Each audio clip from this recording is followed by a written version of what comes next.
vous ne le connaissez pas forcément tous, mais c'est un grand écrivain. Moi, je le suis depuis longtemps. Il y a eu, il y a longtemps, ça va nous rajeunir, une vingtaine d'années facile, Victoria Paul, je me souviens. 2004. 2004. J'ai eu le bonheur de recevoir le prix du premier roman d'un jury présidé par moi. Ah, d'accord. D'accord, très bien. Oui, parce que ça, c'était 2004, mais avant Victoria Hall, ça date de, je crois, la fin du XXe siècle, non 1997, 18, 19, par là. Bon, là, j'avais fait des essais. Ouais. Ouais, pas de roman. Victoria Hall, c'est le premier roman. Et L'imprévisible aussi, que j'avais lu. Puis alors, Rachel et les siens, c'est intéressant, Rachel et les siens. C'est l'histoire enfin, c'est une histoire absolument bouleversante d'une femme qui vit avec ses parents, des parents juifs, évidemment, à Califat, au début du XXe siècle. Et puis à un moment donné, l'histoire va arriver, va s'en mêler, et là, ça va être la catastrophe. Oui. Ça, c'est un thème très arménien, c'est-à-dire tout va bien, l'histoire arrive, et tout se déglingue. Ils vivent en harmonie, ils partagent, ils vivent dans une maison qui a 2 logements, et les 2 logements partagent une même cuisine. Et il y a une famille qui est juive, juive palestinienne, c'est-à-dire ce sont ces juifs qui étaient en Palestine depuis très longtemps, et l'autre famille, ce sont des Palestiniens catholiques romains. Et ces 2 familles vivent en symbiose, comme beaucoup de familles juives et arabes vivaient en symbiose pendant longtemps, tant qu'il y avait l'Empire ottoman. Ça, tu l'as vu, ça, tes yeux. Disons, tu as vu les restes de tout ça. En 1917, j'étais encore très jeune. Oui. Moi aussi, d'ailleurs, enfin bon, on allait déjà à l'école. Mais j'ai vécu en quelque sorte les soubresauts de cette affaire quand j'ai grandi en Turquie. Et là, il y avait encore un certain nombre de communautés qui vivaient entre elles en harmonie. En particulier, alors il n'y avait pas d'arabe, il y avait à Ankara où je suis né, il y avait un quartier qui était le quartier judéo-arménien, et ils vivaient en harmonie. Évidemment, tout ça a disparu, il ne faut pas se faire d'illusions, comme ça a disparu aussi en Israël, la cohabitation. Et pourquoi ça a disparu? C'est l'histoire des grands tâches? Voilà, c'est compliqué parce que à un moment donné, donc c'était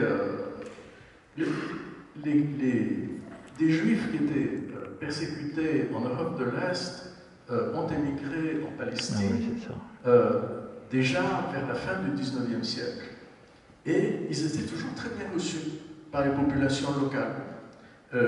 Pas parce qu'il y avait des juifs palestiniens, mais parce que tout simplement les Palestiniens, très souvent, les considéraient comme un plus, un apport, une nouvelle culture, etc.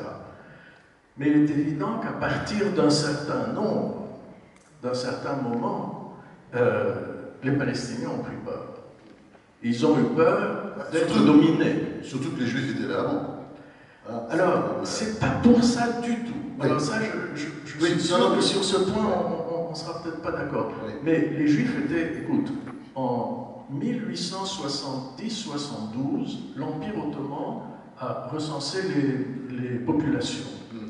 Et sur l'ensemble de la Palestine, quelle que soit sa définition, parce que c'était assez flou à l'époque, les frontières, mais sur l'ensemble de la Palestine, les Juifs étaient représentés à peu près 4% de la population. Donc c'était pas ça le problème. Pas... Et du fait, c'est assez paradoxal, mais lorsque les Juifs ashkénazes ont commencé à venir en Palestine, c'est pas du tout je veux dire, ils n'étaient pas forcément très bien accueillis par les Juifs locaux. Bien sûr, ça n'a jamais très bien marché entre les séfarades. Non, et surtout parce que les Juifs locaux vivaient à ce moment-là dans une situation très pacifique, très harmonieuse avec les Arabes. Les Juifs parlaient arabe, s'habillaient arabe, mangeaient arabe, ils vivaient entre eux. Et puis sont venues ces populations de plus en plus nombreuses à partir de 1917. 1911, il y a eu la création du journal Palestine, qui était le premier journal à Haïfa, le premier journal nationaliste palestinien, qui commençait à avoir peur de ces gens, parce que ce qu'il faut dire aussi, c'est que, et je le raconte dans Rachel, c'est que ces gens qui venaient, qui avaient été vraiment très maltraités, humiliés, battus en Europe de l'Est, et en Europe de l'Est, pas en Russie, en Ukraine, oui, en Roumanie, en Pologne, exactement, ils s'installaient là, souvent dans des conditions extrêmement misérables. Ils asséchaient des marais parce que c'était les terres les meilleurs marchés. Et ces gens-là, alors il faut leur rendre cette justice, ont fait preuve d'une énergie, d'un goût du travail exceptionnel, ce qui n'était pas le cas, que ce soit pour les Juifs ou les Arabes, avant sur place. C'était quelque chose. Ces gens-là sont arrivés avec la force du désespoir. Et ils sont arrivés en grand nombre. Et ils ont commencé à acheter des terres. Et là, évidemment, il y a eu, dans la population arabe, la crainte d'une sorte de domination par le nombre, par le travail, par tout ça. Et il y a eu des mouvements nationalistes qui ont surgi de façon parfaitement naturelle. C'était un mouvement naturel. Et dans cette maison où cohabitent Rachel, sa famille, et la famille de Mounir, qui est l'enfant des voisins palestiniens, Mounir sera un chef de file des nationalistes, et puis l'histoire va s'en mêler et tout va exploser. Oui, mais voilà. Pour revenir quand même sur ce point historique, on peut dire quand même qu'Israël est une terre juive. Avant, enfin, ça ne s'appelait pas Israël d'ailleurs. Israël s'appelait la Palestine et les Palestiniens, ça voulait dire juif. D'ailleurs, la preuve en est que, bah oui, au moment de la partition en 1947, il y a des grands titres dans les journaux partout qui annoncent les pays arabes envahissent la Palestine et le grand orchestre aujourd'hui il s'appelait le Grand Orchestre Palestinien, et puis le Jérusalem Post s'appelait le Palestine Post. Enfin, voilà, c'était. Parce que la terre s'appelait Palestine. Mais la Palestine était juive à l'époque. Hein. Il y avait le petit drapeau, il y avait, sur le drapeau, il y avait des corps de David. Enfin, non, mais quand même, on ne peut pas. Non. Parce que les statistiques de l'Empire ottoman, je suis désolé, je m'en méfie toujours un peu. On connaît comment fonctionne l'Empire ottoman. Il n'y avait pas Erdogan à l'époque. Hein. Il n'y avait pas Erdogan, mais quand même, ils n'étaient pas très gentils forcément. Il y avait la dimitude.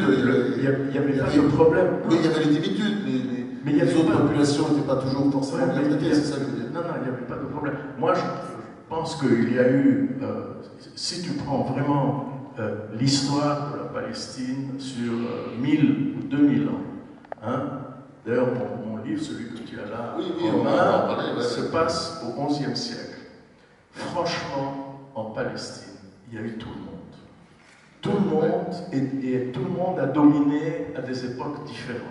Mais tu ne peux pas dire que la majorité de la population, disons, à la fin du 19e siècle... Ah oui, bien sûr, sur la fin du 19e, je suis d'accord. Voilà. Bien sûr, non, je parle de les millénaires qui ont précédé, c'est ça, je parle des millénaires qui ont précédé. Ok, mais alors là... C'est incontestable. Non, c'est ça que je veux dire.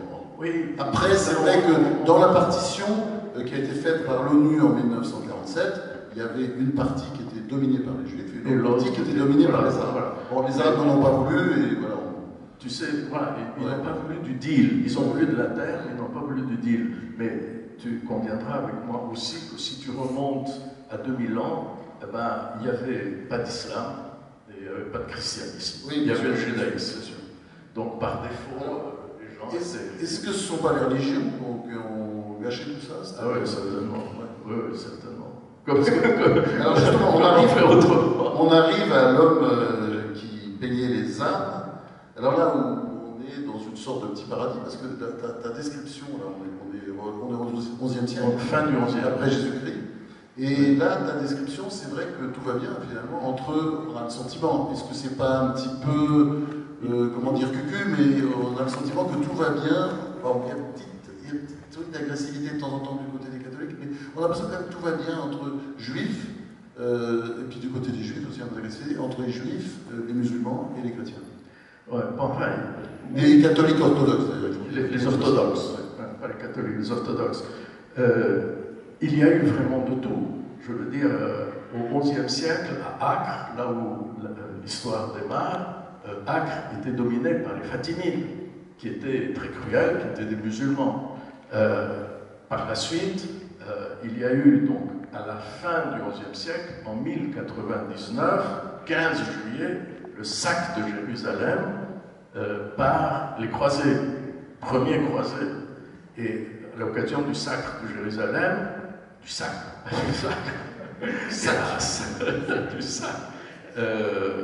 ben, ils ont tué à peu près tout ce qu'ils ont pu. Et du reste, dans mon histoire... Ils ont tué d'ailleurs plein de chrétiens. Beaucoup d'Arméniens parce qu'ils étaient... Exactement. Beaucoup d'Arméniens catholiques. Enfin, orthodoxes. Je dois dire aussi que si tu te rapproches un tout petit peu de notre époque, et tu te situes en 1204 à Constantinople, eh bien, la 4e croisade est arrivée à Constantinople et elle a tué à peu près autant de chrétiens orthodoxes qu'elle a pu tuer. Et ensuite, ils sont partis et ils ont laissé Constantinople en friche, c'est-à-dire que la véritable... Heureusement qu'est arrivé Saladin, qui a tout arrangé, mais qui n'était pas turc, qui était kurde, les Kurdes que Erdogan veut éradiquer aujourd'hui. Voilà, et heureusement ensuite, enfin, si j'ose dire... C'est un Kurde qui a sauvé les musulmans. Oui, mais après est venu Mehmet. Mehmet II, le conquérant, et c'était la 2e prise de Constantinople, mais la première était beaucoup plus cruelle. Ça, on a tendance à l'oublier. Alors, c'est un livre panthéiste, on peut dire, parce que au fond, on n'a pas l'impression que tu choisis une religion plutôt que l'autre. Et puis, je les fréquente. Tu as le petit paradigme. Avner fréquente les 3 religions et ne croit en aucune. Et il trouve en chacune... En cela, il est juif. C'est-à-dire qu'il ne croit pas en Dieu. Il est juif, mais il met tout à fait en cause tout ce qui... Mais il ne croit pas en Dieu, c'est ça que je veux dire. Non, il ne croit pas en la révélation. Et surtout, il rejette le diktat des textes. Il est en conflit avec son père, il quitte. C'est pas pour ça, du reste, qu'il est croyant chrétien. Lui, il croit en la création, c'est-à-dire il croit en ce que le bon Dieu offre de plus beau, de plus tendre, en les plaisirs les plus sensuels. On dirait du Saint François d'Assise, un peu. Un petit peu, oui. Et à un moment donné, lorsqu'il fait le tour de la Palestine avec Mansour, un marchand musulman, et que Mansour, 5 fois par jour, s'arrête, ils font ce tour avec 3 animaux. Il y a une chamelle, Sultana, il y a un mulet qui s'appelle Hoja. Hoja, en turc, ça veut dire professeur. C'est celui qui a fait le Hajj, c'est-à-dire qui est devenu sage en allant à la Mecque. Et puis il y a la petite ânesse qui a tout le temps besoin de caresses et qui s'appelle Sheker, ce qui veut dire sucre. Et alors ils font le tour de la Palestine pour arriver au fameux monastère de Marsaba où Avner va s'arrêter pendant 10 ans. Et puis un jour, le premier jour, à un moment donné, il y a Mansour qui arrête sa chamelle et il dit le nom de la prière qu'il veut dire à ce moment-là. Il sort un petit tapis, il le met en direction de la Mecque, il prie, et puis après 2 ou 3 coups, il dit à Avner, mais tu sais, toi aussi tu pourrais prier avec moi. Et alors Avner dit, mais moi je ne sais pas comment parler à Dieu dans ta langue. Et il lui dit, bah, tu apprendras, et puis en attendant, tu lui parles dans la langue que tu veux, parce que tu sais, Dieu, il les parle toutes. Et donc, du coup, Avner commence à prier, il apprend les prières, et lorsque plus tard, dans le récit, ils sont accompagnés par Bethsabée, sa cousine, la fille de sa cousine, qui sera sa femme, Bethsabée le regarde, et il dit, mais enfin, tu es devenu fou.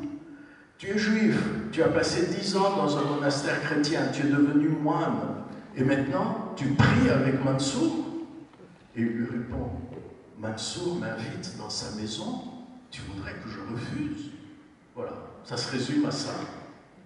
Voilà. Et donc, dans ce périple, il y a ces 3 bêtes qui, à la fin, évidemment, Avner va faire une carrière d'iconographe, deviendra le plus grand iconographe en Palestine. Oui, enfin, il y a de ça aussi, parce que chaque année, le patriarche de Jérusalem vient au monastère de Massaba pour choisir la plus belle icône. Chaque année, il choisit celle d'Abner. Donc il y a une forme de réussite sociale. Et puis à la fin, il bascule. Il dit, moi, plutôt que de chercher ce qu'il y a d'humain dans mes modèles divins, c'est-à-dire le Christ, les saints et la Mère de Dieu, je vais faire l'inverse. Je vais chercher ce qu'il y a de divin en chaque être humain. Il quitte le monastère, il est du reste chassé, il y a un autodafé de toutes ces icônes, et il commence à peindre des gens, et en ce faisant, il trouve en eux ce qu'ils ont de plus beau, il les magnifie, et il leur apporte la sérénité, la consolation, et du coup, ces gens deviennent meilleurs, et leur entourage en prend acte, il apporte la paix, il deviendra un prophète. Des gens de toute la Palestine, juifs, chrétiens et musulmans, viendront le voir d'abord à Nazareth, puis à la ville maudite de Capharnaüm. Évidemment, il se mettra les trois religions à dos, et les grands prêtres le lui feront payer. Et ce seront finalement les trois bêtes, c'est-à-dire la chamelle, le mulet et l'ânesse, qui lui rendront justice avant à la fin de, en quelque sorte, recevoir elle-même le baptême, enfin se donner elle-même le baptême. Et alors, ces trois animaux me permettent de faire une transition, tout en douceur, avec un texte qui m'a beaucoup secoué, qui est intitulé « Rien qu'une bête », qui est à la fois hilarant et effrayant. Et je me suis demandé pourquoi cette histoire, c'est-à-dire pratiquement ce personnage, le narrateur, moi j'ai lu tout le livre en me disant que c'était toi.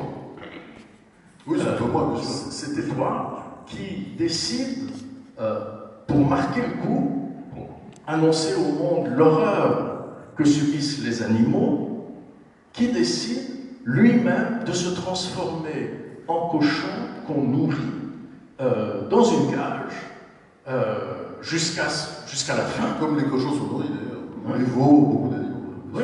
Fermés, ils ne peuvent même pas se retourner. Ils ne peuvent pas se retourner. Enfin, c'est vraiment une situation absolument dramatique, et une transformation étape par étape d'un homme en animal humain, ensuite en animal déshumanisé, et finalement en végétal, n'est-ce pas? Moi je pensais à Frankenstein. Pourquoi? Parce que j'habite Genève, n'est-ce pas? Frankenstein a été créé à Genève, écrit à Genève par Mary Shelley. Alors Frankenstein, c'était un être humain qu'on composait, qu'on bâtissait en prenant des parts inertes de mort. Et toi, tu fais l'inverse. Et je me suis posé la question, c'est un livre très fort que tu as écrit, sans compliment. Je me suis posé la question, au fond, en le faisant hilarant, en même temps c'est un thriller, moi je n'arrivais pas à le lâcher, mais en le faisant hilarant, est-ce que tu n'adoucis pas la pilule, et est-ce que tu ne vas pas au fond à l'encontre de ton propos? Alors ça, c'est vrai, j'ai eu le sentiment dans ce livre souvent d'aller